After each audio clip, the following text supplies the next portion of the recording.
Hello guys, ito po yung kinuna namin ng lukban.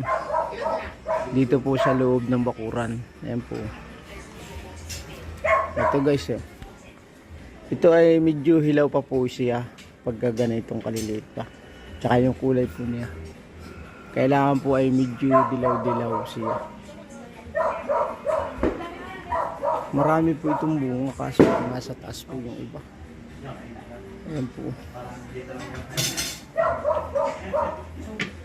Ayun po yung isa nakasagot pa po.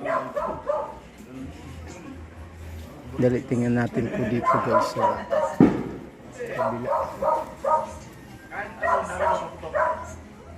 Ayun po yung isa Ayan guys yung isa Hinog na rin po yun. Bukas makuha natin para merienda. Ayan po, ang baba po siya ng bunga niya. Abot-abot po siya. Bagay, hindi mahuli yung doon na nasa kusina. Tsaka ito po. Po ay dito lang po sa bahay. Thank you guys sa panonood po ninyo. Yan. Ay, hindi ko alam naman na paano yun. Bigla na sa mga plato.